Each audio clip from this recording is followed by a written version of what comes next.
Now, allow us go into an update on the business world, leveraging the financial literacy for economic empowerment. I'll be introducing my guest very shortly, but our preamble is that there is a lot of money that is being dished out by both government and development partners in an effort to reduce poverty and empower the population. But unfortunately, this money is being dished out sometimes to people who have no idea how to use it. And that is where financial literacy is important. Even to you, the corporate honcho, who might be earning as much as 10 million Uganda shillings, but you are grappling with debt and the life that you live is one full of tension. Yet there is another individual who earns 400,000 Uganda shillings and is able to live a moderately happy life. How does that happen? It's down to financial literacy. We're joined in studio by Daniel Ayebare, the chairperson of the Uganda Financial Literacy Association, to help us understand why you must be financially literate. Many thanks for joining us, Daniel. Thank you very much, Chris. Great. First and foremost, let's understand the need to be financially literate, and maybe also have an idea what the Uganda Financial Literacy Association is doing. Thank you very much, Chris, and happy Labor Day and fulfilling Labor Day to everyone today. Financial literacy, by definition, is having the knowledge, the skills, and the confidence to manage money well, given your socio-economic circumstances. Okay. So if you can rate yourself on those three parameters. Do you have the knowledge? Do you have the skills? And are you confident to manage what you have given your socio-economic circumstances? Then you're considered financially literate. The financial literacy program started with the financial literacy strategy, which is under the docket of the Ministry of Finance and Bank of Uganda. And this was a way of leading to one of the great pillars of our journey towards being middle income by 2040. That is achieving financial inclusion. And simply, financial inclusion is people's awareness and usage of financial products and services in the market. So people being aware of what they can use the bank for, what they can use the microfinance for, what they can use the insurance products for, to become better off. What can use PDM for.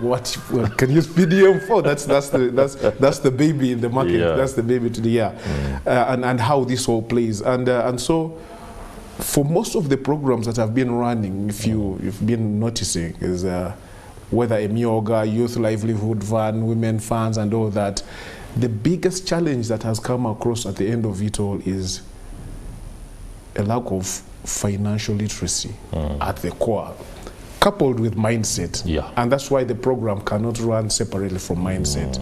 So that has been the biggest challenge. And so that the strategy for financial literacy provides for that area, and true to the surveys that have gone even outside the government programs, like the FinScope survey, we have seen tremendous improvement in uptake of the products and services, but also in people's management of their own finances. And so the Uganda Financial Literacy Association is a group of people, individuals. We call ourselves professionals now, but at the time we were just trainers of trainers that underwent the program by Bank of Uganda and Ministry of Finance to be able to appreciate.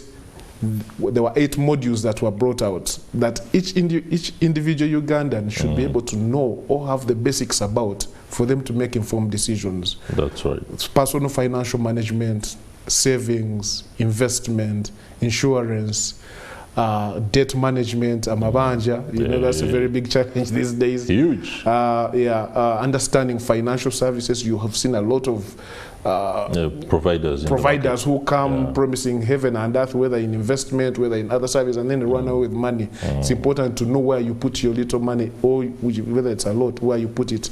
And so digital financial literacy and how it's, we can leverage on technology to either be more cost effective, more efficient, more productive, and and planning for old age, or what other people call retirement. So those are the key modules that every Ugandan must have the basics around for you to say, I can confidently, because remember, confidence was the other parameter, that I can confidently make the right financial decisions. That is right. Yes. Interesting there. Now, to the lay person out there, when you laid out those 8 models, I realized there could be a little bit of not a mismatch, but for the layperson there to understand why they ought to be financially literate. If you have 10,000 Uganda shillings and another has 100,000 Uganda shillings, and you are all driving towards the goal of having a meal or being comfortable that particular day, the whole idea is that you two guys can be very comfortable, but if the one that has 10,000 is financially literate and the one that has 100,000 is not, it's very likely the one who has 100,000 is going to do the wrong things. That is the whole idea. Interesting. Absolutely. Okay. All right. Now, in light of the UFLA think tank, I see think tank and conference. The think tank is one that drives what the conference will be coming up with?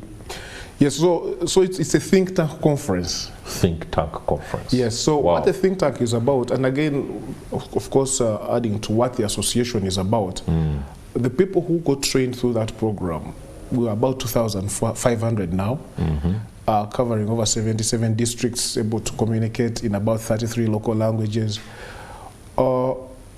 We were provided for in that strategy that says we can actually work with the central bank and the ministry, with government, to be able to push this message across the country.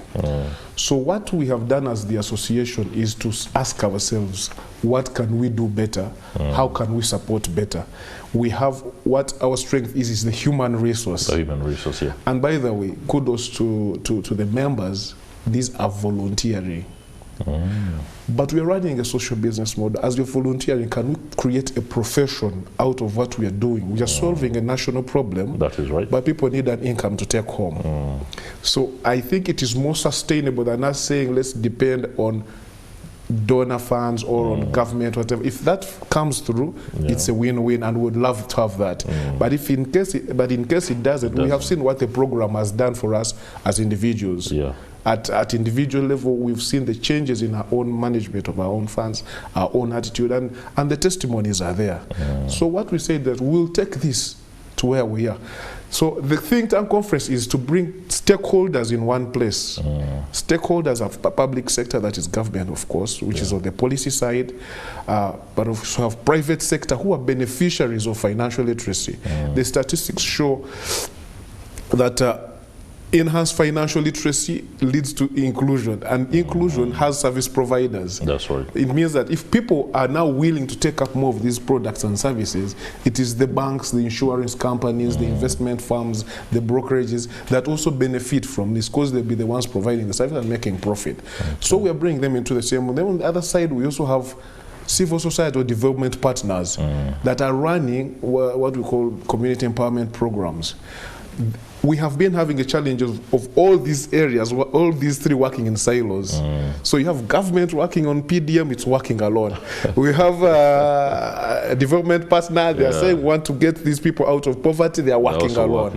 You know, private sector, because now the private sector has also understood that if you empower the communities, they will, in charge, you'll be the one benefiting. That is right. Unfortunately, they're also working in individual sides. So we are bringing this together to say, can we now come up with a comprehensive plan to not only work together, but also to gather the progress together. And that's what the think tank will be about. After that, we are going into the communities, and we are launching the think tank, the regional chapters to make sure that we have people living and working in those areas. Okay, in 30 seconds, where and when is the conference? The conference is on 30th of May at Hotel Africana. Hotel Africana. Yes. All right. I see 250,000 Uganda shillings to get there. Yes, for non-members. Can Chris afford? Yeah.